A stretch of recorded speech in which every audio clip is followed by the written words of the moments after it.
Olá IPCA, hoje é sexta-feira, dia 14 de fevereiro de 2014. Estamos juntos há 558 dias lendo a Bíblia e hoje leremos os Salmos 78 e 67.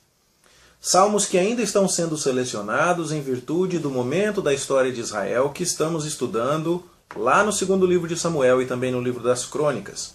A ideia da chegada do reino, finalmente aquele reino profetizado desde os tempos em que Deus falou a Abraão que reis procederiam dele, desde os tempos em que, falando com Moisés no livro de Deuteronômio, disse que o povo de Israel haveria de ter um rei. Finalmente isso acontece. Depois de 40 anos turbulentos com Saul, há um rei segundo o coração de Deus, Davi, que vai levar a vida da nação da maneira apropriada, que vai dirigir o povo para Deus, vai trazer a arca para o centro da vida nacional, vai estabelecer um reinado que receberá de Deus a promessa de que durará para sempre. E o Salmo 78 e o Salmo 67, que hoje leremos, falam um pouco sobre isso. O Salmo 78 é bastante comprido, bem maior do que os salmos que costumamos ler. Ele tem 72 versículos. E ele conta basicamente a história de toda a vida de Israel. No início do salmo, o salmista está dizendo que vai contar as maravilhas que Deus fez, a fim de que, verso 6, o povo conheça a Deus. Verso 7, para que confie em Deus. E verso 8, para que não seja rebelde como seus pais foram. E então, o salmista começa a contar desde o livramento do cativeiro egípcio e vai contando detalhes a respeito de toda a rebeldia do povo, até chegar a Davi. E na maneira como conta essa narrativa, desde o verso 9, onde Efraim é mencionado, e também no verso 67, onde Efraim é mencionado, o escritor faz questão de deixar claro que Deus escolheu Davi, da tribo de Judá, e fez com ele um pacto, e ele é o pastor que vai guiar as ovelhas da casa de Israel, como lemos no verso 70. O santuário durável como os céus, no verso 69, é localizado no Monte Sião, amado por Deus, como diz o verso 68, e Davi é quem vai dirigir o povo assim.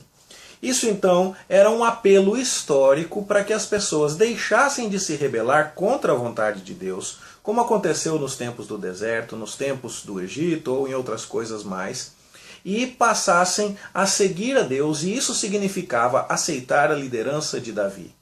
Seguir a liderança de Davi era exatamente aquilo que no começo do Salmo foi chamado de conhecer Deus, confiar em Deus e obedecer a Deus. Então esse é o ponto do Salmo 78. Um salmo didático, um salmo histórico, mas que traça a história da vida da nação até chegar a Davi e convida o povo a seguir servindo a Deus, obedecendo a dinastia real davídica. Esse é o assunto do Salmo que, portanto, já não nos é mais difícil de compreender. O Salmo 67 é um dos mais notáveis em todo o Saltério em questões de expandir a bênção de Israel para todas as nações. Ele diz: seja Deus gracioso para conosco e nos abençoe e faça resplandecer sobre nós o rosto para que se conheça na terra o teu caminho e em todas as nações a tua salvação. É bem nisso que temos discutido nos últimos dias. A bênção de Deus dada ao povo de Israel a partir de Jerusalém, do seu tabernáculo, do seu rei davídico, seria um testemunho para as demais nações do fato de que Deus é o supremo Senhor de toda a terra. Por isso os versos 3 e 4 falam de louvar a Deus todos os povos, de se alegrarem nele todas as gentes, e que o povo vai ser abençoado por Deus, diz o verso 6, e as demais nações então vão reconhecer isso. Assuntos que, espero eu, você já esteja dominando com tranquilidade. Tudo está conectado a isso que já temos estudado, e a leitura destes salmos vai requerendo cada vez menos explicações. É por isso que os nossos vídeos ultimamente estão mais curtos e as nossas leituras estão um pouco mais compridas. Mas espero que, compreendendo isso, você continue a desenvolver no seu quadro de referências aí de informações sobre a Bíblia este conceito muito importante, que aquilo que Deus operou no passado lá com Israel é o fundamento para o seu plano de ação para o restante da história. Nós servimos ao Deus de Abraão, de Isaac, de Jacó, ao Deus de Davi, ao Deus que habita em Sião. Nós aguardamos a nova Jerusalém com um rei davídico. Nós estamos servindo ao mesmíssimo Deus. E da mesma forma como ele cumpriu as suas promessas no passado, nós temos certeza de que Ele as cumprirá no futuro. Que isso abençoe a sua vida e eu espero que você continue a ter uma boa leitura, um bom estudo e a gente se encontra aqui amanhã, se Deus quiser, para continuar. Até lá!